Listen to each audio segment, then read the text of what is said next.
right, welcome back. Episode 5, Brother's View. Welcome, brother. Thank you very much. All right, so here we are again discussing some controversial topics, interesting topics, and just having fun. Let's have a little fun.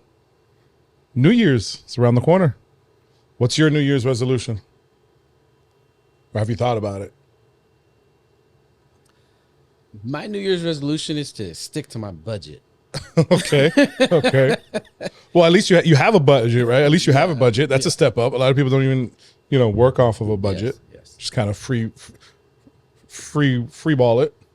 All right. Mine is I'm gonna do 75 hard. I don't know if you know about that. Yes. Yeah. So 75 days, working out twice a week, sticking to a diet. I just want to really do it. I want to commit to it. So I've been kind of building up to it, working out 3 days a week, but I want to really commit to it. Biggest hurdle is going to be the no drinking. I don't know if I'm going to survive. I will survive. I will put my mind to it. So hopefully we can show like different pictures of me as I evolve.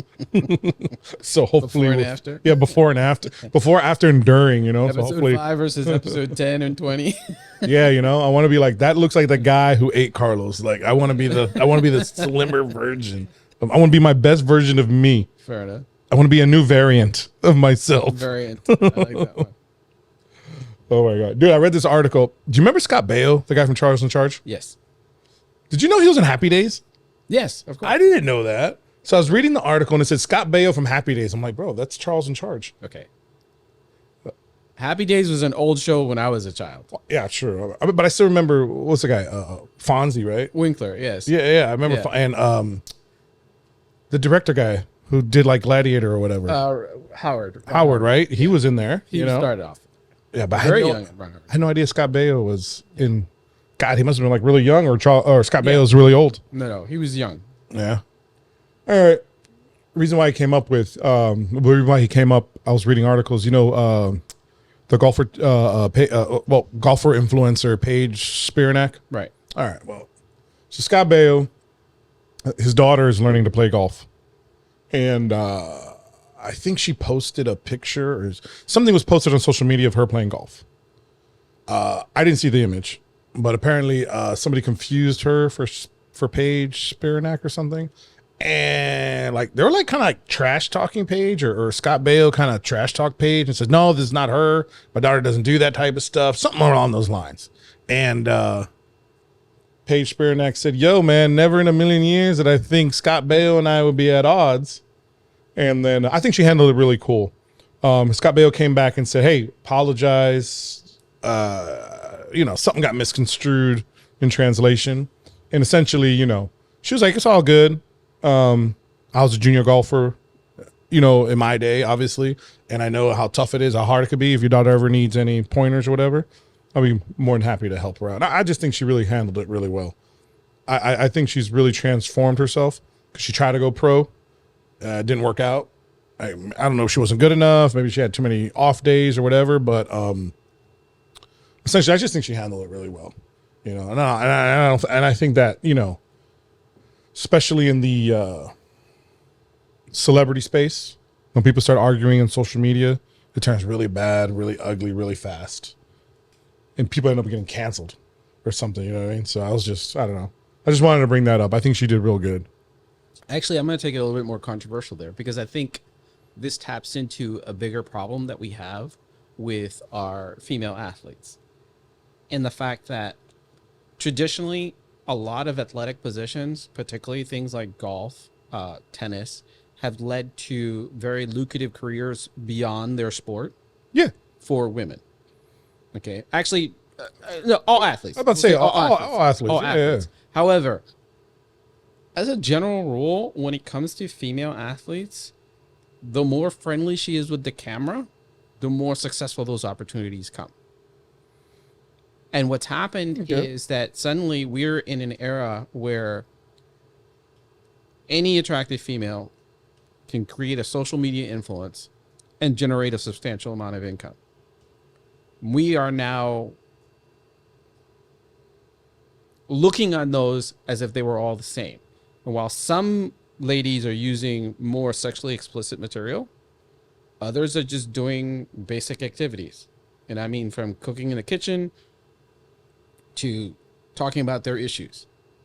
But the aesthetic is a part of it. And what's happening is that you have some female athletes who are achieving a great deal of success in that area without necessarily having the same level of success that used to be necessary in your sport in order for those things to happen. Okay, I see what you're saying. Okay. Yep. So if we look at, there's an LSU gymnast. Yeah, yeah. Oh, yeah. She's Okay. Under the new rules, Uh-huh. okay, she's allowed to make money Get off paid. of her image. Yep. Okay. She's making more money on social media than she will ever make as a professional gymnastics. Uh-huh. Okay. Or probably anything else she's going to do. Okay. And if she's smart and she saves her money and invests it, why shouldn't she? Okay. And all she's doing is doing gymnastics routines. Yep. But she's very easy on the eyes, That's the whole point. garnering a lot of attention. Paige Van Zant Yeah. was never successful in the UFC. She wasn't successful in any combat sports. Okay. I think she's But so she over. always made more money off of her social media and modeling. Yep. Okay. Which only became possible because she became well known for her efforts in the UFC. Yeah. Well, actually, mixed martial arts in general. Right. Right. Okay. So then why should we beat up on her because of the fact she was never successful as an MMA fighter? That was the vehicle. She made her money in a different way. What's the problem? Paige Spiranac is no different. She did not have the quote unquote success in golf. Yeah. Okay. She tried to go into the LPGA, didn't quite make it, whatever happened. She had her challenges. She didn't get there. She was still a professional golfer. Yeah. Okay. And the fact that she was able to take that and create a social media presence, she got modeling contracts.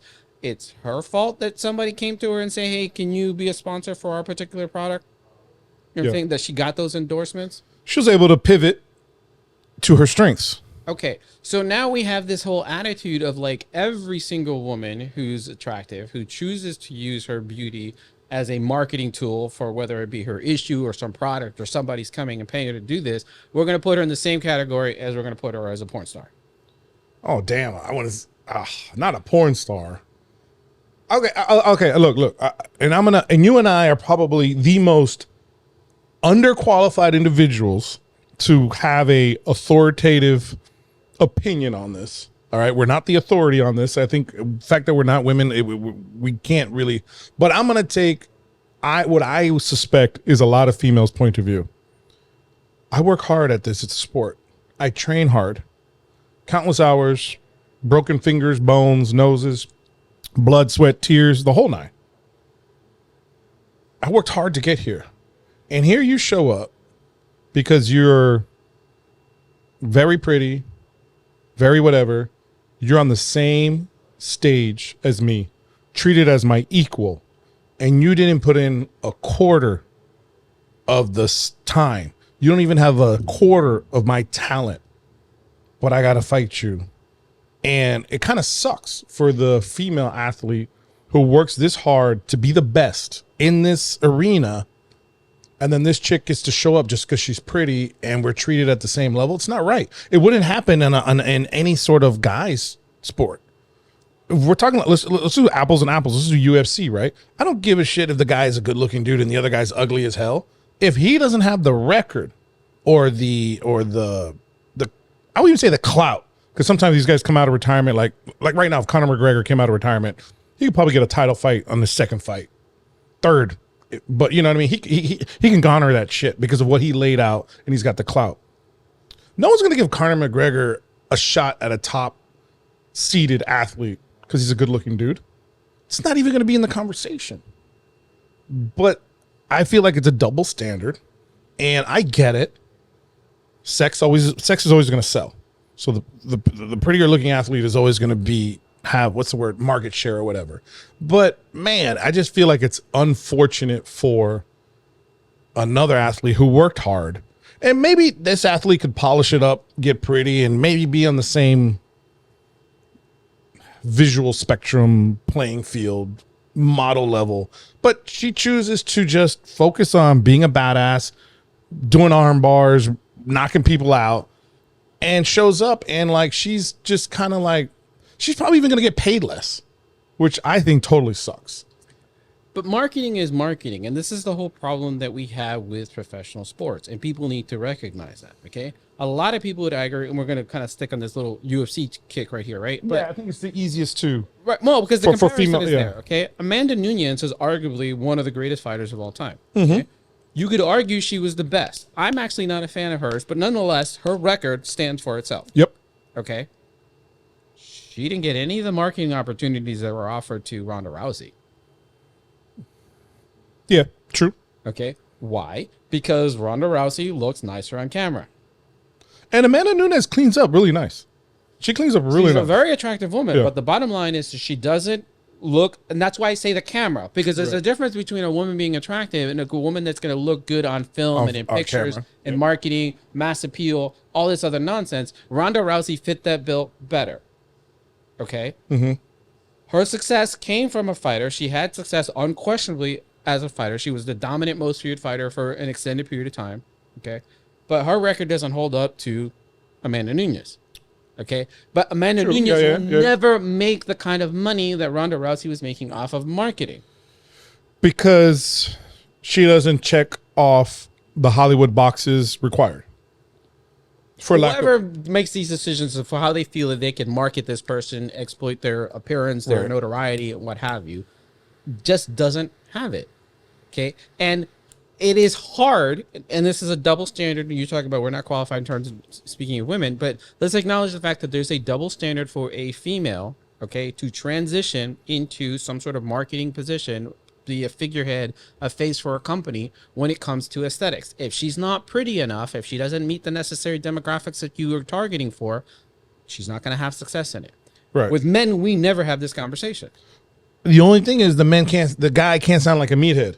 So you get all these NFL players that are awesome, but you know he's never going to have a career in commentating. Sammy Sosa had a successful marketing career. Okay. So what went wrong with Sammy Sosa? his claims and his other problems are a different issue. My point is you don't have to sound particularly articulate. Keep in mind, Sammy Sosa's first language wasn't English. Okay, so I'm not Right, trying right. to speak down on it. But Yeah. on film, he did not come across. He kind of came off as an airhead, to be honest with you.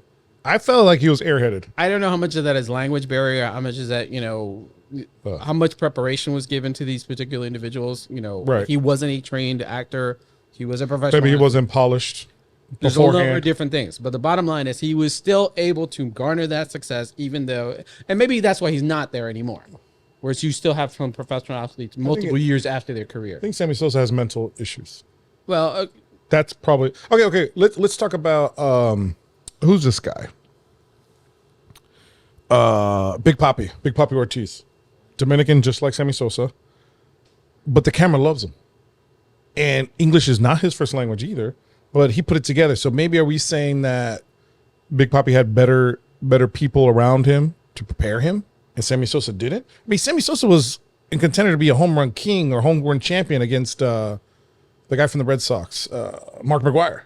I don't know that you could sit around and put it to a very simple thing. There's a certain magic that happens with people when it comes to their marketing and their success. It just happens to do with what's happening in society at that particular moment, where people are willing to run with them. We talk about Gangnam Style. Okay. Okay. Yeah. Dude, I'm not gonna tell you this guy has mass marketing appeal. Okay, he didn't. But for whatever reason, that caught on in such a way Yeah, that shit was wildfire, dude. that it just took off. Uh-huh. And he doesn't ever have to do anything ever again. But in that particular moment, it took off. Now, maybe if he'd had a different group of people, maybe if he had a different aesthetic, different team, maybe he could have kept going or gone further to something else. But he hit that magic in that moment. Okay. And if you're prepared for whatever circumstances, environment, team you get with you, maybe you can keep going with it. Yeah. But that doesn't necessarily, for female athletes, this is extremely difficult. So what we're saying is a quote unquote superstar, a superstar athlete who's quote unquote doesn't check off the Sports Center boxes has no career in commentary, more so than a guy. I'm saying it's a much harder bar for her. It's much harder. Well, I kind of agree. I think you can have a fat male athlete Look at Charles Barkley and Shaquille O'Neal. I mean, these guys are getting fatter and fatter and richer. They're not trying to keep it up. But if you were to take a female athlete, well, let's take there's a bunch of WNBA stars that are commentating now, are doing a great job. But if they started getting on the heavier side, there will probably be conversations to say, hey. Now, in fairness, there's a large number of professional athletes, males, who are never going to make that bridge and to come in front of the camera and become some sort of marketing thing. The bottom line is, and when you talk about people like Shaquille or you talk about Barkley, okay, these guys were a personality. There was a persona, okay? Yeah. My point being is that persona is not stapled to their physical appearance. They don't have to be pretty. They didn't have to be a handsome individual. Yeah. Their personality carried them over. For a female professional athlete to bridge that gap, I don't care how much personality she has, she's going to have a very difficult time being successful. I'm not going to say it's impossible. Some woman out there is going to do And it. it's a double standard, right? And that's the issue. This is a double standard. So bringing this back to the situation with Scott Baio, I feel like he was trying to defend his daughter because somehow somebody associated him with this sex symbol item, okay? And he reacted out of defense for his daughter. Right. I understand that. I respect that. But you fell into the trap of that double standard because you immediately had to put down Paige Spiranak to quote unquote defend your kid. There's nothing wrong with what she's doing. She's being very successful with her career. So what? She didn't have the successful golf career that she wanted. She took what she did have and has run with it and been successful. Why are we to put her down? Yeah. She's probably making more money doing her influencing and her social media than she probably would have ever done in the LPGA. You have to work with what you got. Okay. And she's got a pretty face. She's got the figures. She's maintaining it. She's selling products. People are out there. Why are we going to put her down? So this is just total tangent. Do you think if she would to try and relaunch her golf career, she would be supported more so? Or do you think people would be like, you just now garnered all this clout. Now you're just going back to go back. I think that the people who marketed golf would be very happy if she did. Yeah. She'd be like, because there would be more Woods. people watching the show just because she's become this personality. Yeah. Okay. That doesn't necessarily translate to any sort of success in the sport. Right. Okay. Right. But you could say that for every single sport. Yeah. Okay. You've had a number of tennis players that we talked about that were more famous for their appearance than their actual success on the tennis court. That's not their fault. They tried to be professional tennis players. They couldn't quite get to the top. They were contenders. Okay. I'm thinking of Anna Kournikova specifically. Never won a quote unquote Grand Slam title. But she was in there. She was in the running. Yeah, she's mentioned. So she existed. Okay. She's probably top 50. But in some ways, she ended up being more financially successful off the court. Off the court. For opportunities that generally people only associate with the Grand Slam winner. I think the only male athlete that had a good pivot similar to like female athletes when they go into like the modeling or whatever was David Beckham.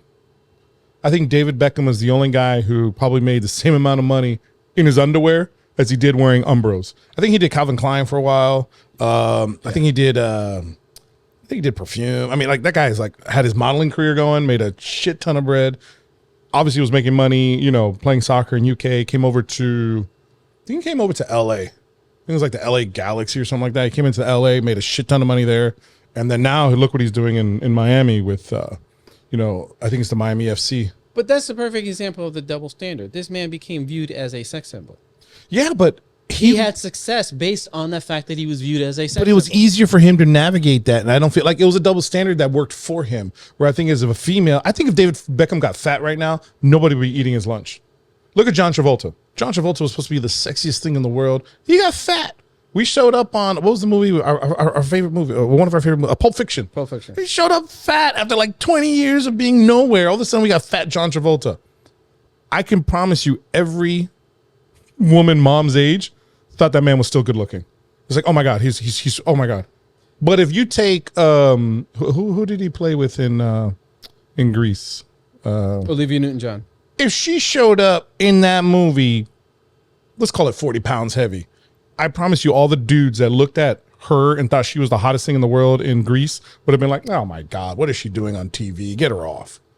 I just feel like it was easier for David. It's easier for David Beckham or any male athlete to pivot and do that and turn around and go back and play soccer. He played soccer in California at the end of his career.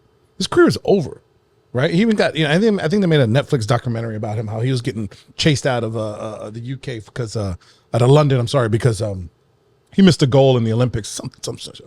My point is, it's just like, I just feel like, I know we're saying the same thing, but I just feel like it's totally unfair for how women struggle to pivot. And I think it's totally unfair for women who work that hard to be the best and then show up and basically have to fight Barbie. And the only reason why Barbie is here is because Barbie is perfect and looks excellent. Barbie doesn't have the talent or put in the work that, let's say, Amanda Nunes put in. I just think it sucks. I feel bad for him. But we shouldn't beat her down for it. No. And I think that's what's happening here, is that a lot of people have beat down on Paige Spiranac because they view her successful off of the field, off the green. Okay. So suddenly, somehow that success is overshadowing the fact that she was a I think your Van Zandt girl is the most beat up person because she sucked in UFC. She sucked in bare knuckle. I don't know what else she did. She wasn't a very good athlete. I mean, she had a professional fighting career before UFC, but yeah, well, at MMA, right? I don't know. I think she's probably the poster child for people beating up on her. Anyway, have you been following the president of Harvard? I'm so glad you brought that up. Dude, I'm like, what the hell? So, I mean, I think she didn't say anti-Semitic comments, but she won't denounce anti-Semitic comments. And now Congress is asking her and other university heads to stand down. I didn't know Congress can get. I mean, Harvard's a private institution. It's a private school. Okay, first of all, it's not just Congress. Okay. But obviously Congress is moving the whole Yeah, thing. they got the teeth behind them. Ackerman, who's a graduate from Harvard University, okay, famous financial activist, okay, is calling for her resignation. And he's in Congress. No, he's not in Congress. He doesn't do Congress. What does he do? He's a financial. He's just a financial guy. He runs a hedge fund. Okay. He's also what we call an activist investor. He'll buy in, a company to try to turn it around and do that sort of thing. Well-known in financial circles, he's well-known. Gotcha. But he happens to be a Harvard graduate, and he's a significant donor to Harvard. Okay. And he is one of the individuals who's calling for Professor Gay's resignation. Okay. Right. Now, this is where we talk about cancel culture run amok. I've been trying to go through the testimony, and honestly, initially, I didn't pay that much attention to it. Okay, and I can't find the exact statements that she actually said. But from the summations that I can figure out, the problem is that she didn't take a strong enough stand against anti-Semitism. Okay. But I feel like she and the MIT professor, whose name I can't recall right now, that were put there to talk about this subject, felt like they got dropped into a political landmine and did their best to wade through it. Yeah. They tried to walk the middle line, to not to offend anyone. Okay. This is all based on the whole situation that's happening between Palestine and Israel.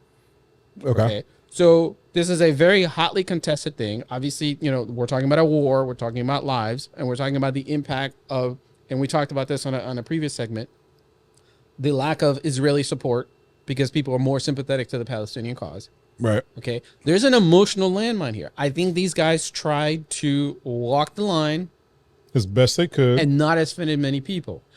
And the exact opposite happened. Now they're offended because you didn't come out and specifically condemn Hamas. You didn't come out and say enough about anti-Semitism. They wanted them to condemn Hamas. Yeah. All right. So if you want to say that was a failure, that they should have come out and condemned Hamas, that they should have come out and talked about anti-Semitism, all right, that's a fair criticism. But to get fired for it? Yeah. That's not your job. So let's break it down a little bit. Hamas is a globally recognized terrorist organization, right? That's debatable. So we're saying Hamas they're not terrorists. I'm saying Hamas is a terrorist organization. Okay, I'm just saying they're not globally recognized as such. A lot of people view them as just some sort of political party or actual legit government of some form. Because I'm like, to me, it's a no-brainer. They're terrorists. It's like to say, okay, I want you to denounce Al Qaeda. Sure, I denounce Al Qaeda. I want you to denounce, I don't know, what were the Taliban. The Taliban. Sure, I'll denounce the Taliban. What's the problem? Why is it so hard for people to denounce Hamas? Who do you think you're going to pick? Now, here's another thing I wonder. And this is probably very insensitive, but how many Palestinian donors does Harvard have? I just think there's more donors. And at the end of the day, as a university, now don't get me wrong, I'm really playing devil's advocate because I just think, say, hey, the hell with Hamas. I don't like what they're doing. Let's move on. But I'm really playing devil's advocate here and saying that as the president of the university, it's your job, or one of the big parts of your job is to raise capital. And you raise capital by not pissing off your donors. So, I mean, I don't have Harvard's donor list, but I'm just thinking, wow, what backlash are you going to get from you doing your job by saying, I denounce, So we're being really heartless with this, okay? Yeah, we're being heartless because no. But to play devil's advocate here, because I know there are plenty of Palestinian students at Harvard. There are a large number of very wealthy Muslim entities, for sure, okay, in the United States. No. I'm talking about other countries. Okay, Saudis, for example, who send their children to the United States to get an American education at the best possible schools, including Harvard. Yep. Osama bin Laden went to Harvard.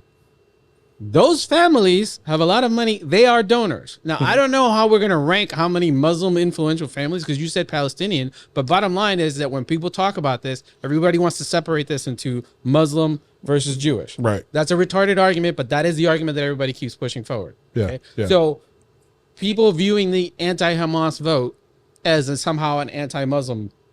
So maybe the president knows something we don't know, and she has a shit ton of Muslim donors that she doesn't want to alienate. Why alienate anybody? You know what I'm saying? They have nothing to do with this conflict. But okay. They're not responsible for it. I do agree with you. It's a retarded argument, Muslim versus, Jewish. But why do we immediately lump in Muslim people who have Muslim beliefs with a terrorist group like Hamas? Like, if a true Muslim would turn around and say, hey, they're a terrorist, I don't want to associate with terrorists, let's just move on. So I don't know. I just don't see where's the downside in just denouncing Hamas. First of all, I don't think. Yeah, but that's a very American perspective, based on our media, right. right? So we have a very negative view of Hamas. We view them as a terrorist organization. Mm-hmm. Okay, that is my personal point of view. Right.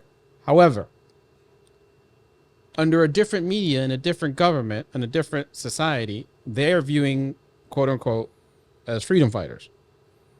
These are an individual who is championing the Palestinian people. Okay. Okay. Their root cause in support for the Palestinians. Okay. Now, if the only person that's looking out for your interests, the only person is trying to protect you is the devil. Damn. So that's your buddy? That's your ally? That's the only one you got. They say about deals made with the devil. If there's no one else, if it comes down to you making a deal with the devil and putting food in your kid's mouth. That's true. These are desperate times and dire straits. You know what I'm saying? We're talking about people's lives. We're talking about people's their way of life, their actual physical life, the health of their children, their health of their family. From their point of view, if this is the only person who's going to put food on my table, who's going to put safety for my kids, who's going to built a hospital. It's kind of sad. Okay. Yeah. So if that's the only person who's looking out for my best interest, even though they're exploiting me, dude, they're better off with that person. Now, is that true? I'm going to say no. Yeah. But from that person's perspective, how can I even argue? Because who else is doing it? Who else is backing them? Yeah, definitely I would say Israel miss the chance to be a part of that narrative, and you're left with just a terrorist organization. So you're only listening to them? That doesn't change the fact that they're a terrorist organization. Okay. But, we've talked about, and this has happened in media and in real world times, where your drug dealer provides all the resources for the community. Pablo, that he's baby. running. Yeah, Pablo, yeah. Okay. That doesn't stop the fact that he's a drug dealer. Doesn't Yeah. stop the fact that he was killing people. But this guy put up a house, he put up a church, he put up community. He looked after us. Okay, for those people, that guy's a hero. It doesn't matter what horrible things he did. It doesn't matter how many people he killed. It doesn't matter how much money, economy, bottom line is, for that group of people, that was the only help they got. Fair enough. All right. We're going to end it out. Sake of time. Pussy versus Patriot time. Scott Baio, pussy or Patriot? I'm going to have to go with Patriot. Yeah? Yeah. Why? At the end of the day, his actions were misguided, but the man's trying to defend his kid. I'm going to go with Patriot just because I think it's okay. This is a great example. When presented new information, it's okay to change your position. Fair enough. Yes, You know what I mean? yeah. And I always thought he was a sissy and Charles in charge, but his actions that he represented, Paige Spiranak, pussy or Patriot? Patriot. Yeah, right. She's been able to pivot, do what she's got to do. We haven't any She's pussies been on under her. fire for quite some time Yeah, and continued to be successful with it and not let her slow her down. right. I'm not necessarily a fan of Paige, but you keep hearing these stories, you keep seeing the pictures, you get all this other stuff. She's still there. She's still relevant. Honestly, as far as I'm concerned, she's done nothing wrong. Yeah, she's doing her thing. Last one, Paige Van Zant. Not Paige Van Zant. Is she Paige as well, Van Zant? Yeah. Paige Van Zant. I mean, she's definitely not a pussy. I mean, there's no question. She could probably kick our ass, but I think she's a pussy just because I don't think she doesn't belong in the combat sports world. I'll be the dick and call her a pussy. I just don't think. But the record spoke for that. Yeah. Okay. She took her shot. How many people took their shot and couldn't do it? Okay. I've been fans of think many she never fighters. but she never should have been there. That's what I think. No, she kicked some ass. I mean, she had She was some, like 4-7. she had some successful fights. Yeah, 4 of them. Okay. We talk about, I mean, you can picture the other direction. Cowboy Cerrone never had the amount of success, but we love to watch him fight. Yeah. At the Was beginning. never, you know what I Yeah. mean? I liked him at the beginning. Towards the end, You know I what was I like, mean? dude, retire. Yeah. I was a big fan of Michelle Waters. She was never successful. Yeah. She was tough. So I can't hold that against Paige. She took her shot at it. She did the best she could. She didn't make it.